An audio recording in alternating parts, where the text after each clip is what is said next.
Question: what is the most important position in football? Yes, every position is important in its own right. You need strikers to score goals, unless you're England in the Euros. You need defenders to stop attackers, midfielders to orchestrate the center of the pitch, and of course a keeper needs to make saves. But with all that being said, I may have found the answer, and it starts with this man right here. Meet Vincent Del Bosque. Regarded as one of the greatest managers of all time, he is responsible for one of Real Madrid's most successful eras, also known as the Galacticos. In just 4 years, between 1999 and 2003, the Galacticos won 2 UEFA Champions League titles, 2 La Liga titles, a Supercopa, and an Intercontinental Cup. Del Bosque won everything with Real Madrid, but what makes him one of the most legendary managers of all time is the same thing that made me realize what the most important position in football is. He fixed the Spanish national team's biggest problem. In 2008, this guy, Luis Aragonés, was Spain's manager and led them to their first European championship since 1964. Before the 2008 Euros, he had said that it would be his final tournament as manager for the national team. Because of this, the Spanish Football Federation had already settled on Del Bosque to be his predecessor before the tournament even began, leaving him in charge for the upcoming 2010 World Cup. Now, you're probably asking, what's the problem? Del Bosque has just inherited a team fresh off their first European championship in over 40 years and gets to lead them to the 2010 World Cup. And you'd be right. Kinda. You see, Spain didn't have a lack of talent or ability. Quite the opposite, actually, with players like Fernando Torres, Puyol, David Silva, and legendary fullback Capdevila, just to name a few. The national team's biggest problem was figuring out how to unite a team made up of players from opposite sides of football's biggest rivalry. Of course, I'm referring to Barcelona and Real Madrid. Now, this problem wasn't exactly new for Spain, but because of older players retiring and younger stars emerging, after the 2008 Euros, it was something like never before. For reference, during the 2008 Euros, the most represented club in the national team was actually Liverpool, with 5 players. There were a combined 5 Barca and Madrid players on the entire squad.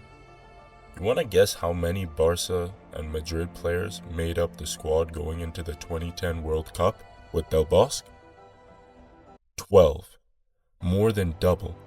Enough to make a starting 11 just with Barcelona and Madrid players and have a leftover sub. Imagine your center back duo also playing each other in one of the most heated matches in all of football, the El Clásico. On top of all of this, because Del Bosque had been the manager of Real Madrid, fans were quick to accuse him of favoring one club's playing style and philosophy over the other.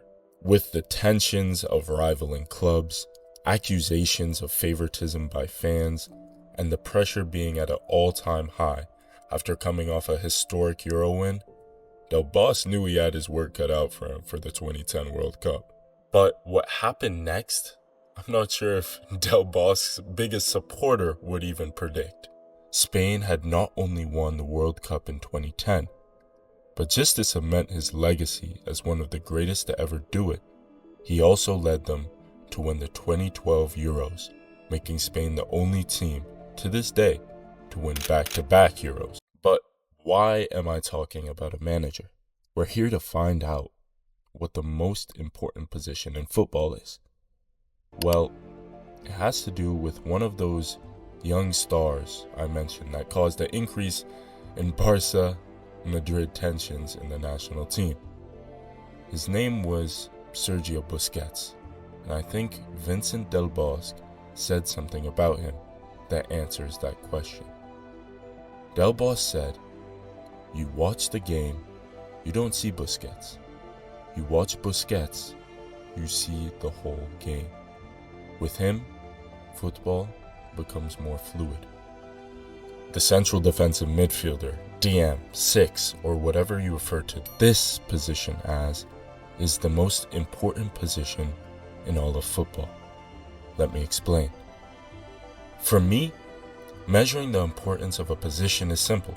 It's the position's necessity to winning and its ability to turn good teams into all-time great teams. The 2008 Spain team was a good team, great even. But without Busquets, I don't think the Spanish national team goes on to win the 2010 World Cup, 2012 repeat Euros, and are considered as one of the best national teams of all time.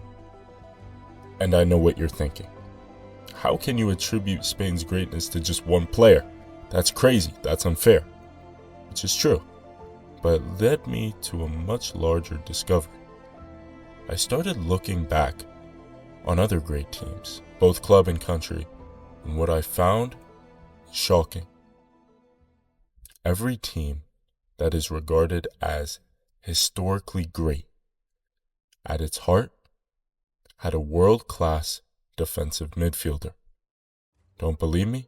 AC Milan 1993-94, treble winners. Who is their six? Marcel Desailly, one of the most defensively gifted sixes ever.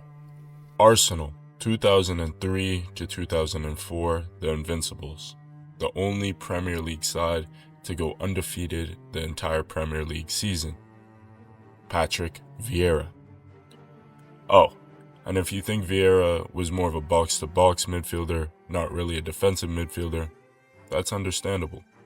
Here's Gilberto Silva. A lot less well-known than the rest of the Arsenal side, but a world-class player during his time, and comparable to a player like Rodri. Barcelona 2008-09. What many people believe to be the best team in football history had many people's best defensive midfielder in football history, Sergio Busquets. I mean, I could really go on and on. Bayern Munich 2013-14, quadruple winners, Toni Kroos and Bastian Schweinsteiger. Chelsea 2009-2010, Michael Essien. And if you want to look more recently, Leicester City 2015-16, they're 5,000-1 Premier League winners, N'Golo Kante. Manchester City 2022-2023, treble winners, Rodri. I mean, even Pep had to learn how important a defensive midfielder was to the greatness of this modern City team when in 2021 he did not include Rodri or captain Fernandinho in City's starting lineup in their Champions League final loss against Chelsea. Still don't understand what he was thinking. Speaking of Rodri for a moment, he is one of the main reasons why I made this video.